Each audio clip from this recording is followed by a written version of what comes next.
Hi Scorpio! Welcome back sa ating channel. Guys, ang reading natin isa lang pong general reading. Thank you everyone for helping me grow my channel. Kunin natin ang iyong energies, outcome, at saka advice. Observer. Ang ibig sabihin nito ang iyong perspective. Kumbaga ano ang observation mo, kung ano ang tingin mo sa ibang tao. Halimbawa niyan, sa sarili natin, kung paano tayo, kung anong nasa loob natin. So pwedeng ang tingin mo sa sarili mo ay baga meron kang sariling mundo. Pero kung makikita mo lang kung sino kayo sa kabuuan nyo, then yun po ang iyong perspective. So ang ibig sabihin yan na ating authenticity. So kung sino nga ba talaga tayo. Ganun din po yan sa relasyon. Hindi ko naman sinasabi para sa lahat.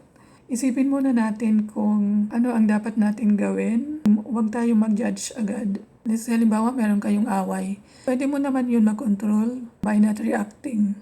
Kung meron tayong exchanging gifts, mga rewards. So, meron mga paparating sa inyo guys. Maaaring galing sa boss mo.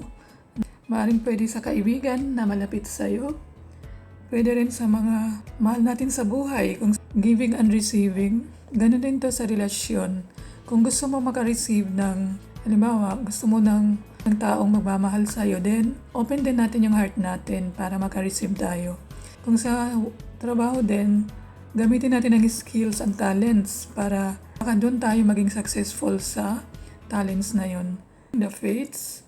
So ito naman yung karma. Ang ibig sabihin, kung ano ang binigay natin sa kapwa, yun din ang babalik sa atin. Example nito, maganda ang pinakita mo sa kanya.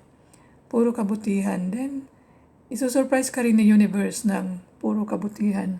Sa relasyon, kung si partner ay may ginawa sa'yo, huwag mo na lang suklian ng pangit. Suklian mo rin ng maganda para maganda rin ang bumalik sa'yo, di ba? Treasure Island. Kumbaga sa sarili natin, ikaw, kung sino ka talaga, ano ang nasa puso mo. Halimbawa man sa relasyon, minamaliit ka nito. Siyempre may mga taong ayaw sa atin kasi hindi po tayo naging worthy sa kanila. Hindi pa natin na discover kung sino ka talaga. Kung meron mang tao na sa relasyon ito, i-treasure po natin kung kasi meron po silang purpose. Baka siya na yung person na pwedeng makatulong sa iyo sa pag-evolve para treasure mo sila sa buhay mo. So parang ikaw din. So itrato mo rin yung sarili mo na isa kang treasure. Hidden treasure na meron ka. Consider natin na party sila ng buhay natin. Time to go. Para sa hindi na masaya, tumalikod ka na rito eh. Ibig sabihin, maring tao na hindi ka na masaya, maring trabaho na hindi ka na masaya, maring business na wala na. So it's time to go na.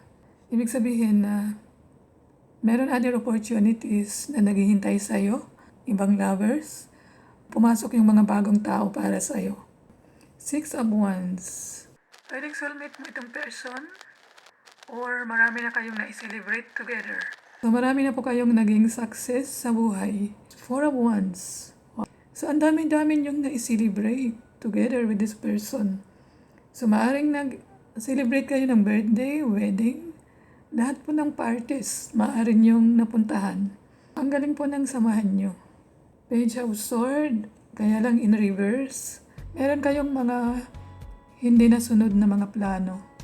Pwedeng may mga planong napako. Pwedeng nagsinungaling.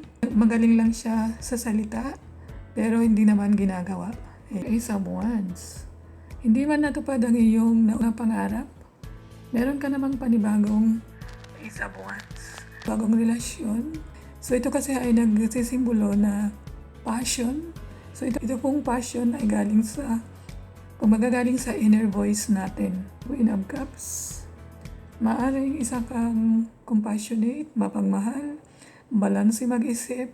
Ang advice ng card, kung marriage sa saka single, pwede mo i-approach ang pagmamahal. So gamitin ang logic and intuition. So gamitin ang ating intuition, empathy, at saka compassion para maging matatag ang ating pagsasama sa bawat isa. Page of Cups.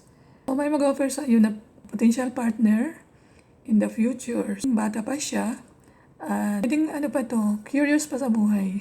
Kung single ka, maraming happy surprises ang ibibigay sa'yo. So kung marriage ka rin, meron kang pwedeng makita sa person na ito na napakagandang personality. 5 of Swords. Meron din po kayong konting conflict for some, pero temporary lang yan. So itong potential person na makikilala mo in the future, pwede siya ang maging hidden treasure sa puso mo. Meron tayong energy na air signs, Gemini, Libra, and Aquarius, water signs, Cancer, Scorpio, and Pisces. Kailan po nila pwedeng ma-meet ang potential person? Perfect timing para sa mga naghahanap ng mga bagong karelasyon or ano man ang tinanong nyo. This is a perfect timing. Try ko lang to guys, tingnan pa natin. Reconsider. Kung may tinanong kayo, ito yung sagot nyo. Ilagay ko lang to, tingnan pa natin. Yun lang naman ang para sa inyo. Ang lucky number natin ay number 9, 7, 10, 27, 45, and 49. Thank you for liking, subscribing, and commenting. Just be love and hate to anyone. I love you all. Thank you and God bless.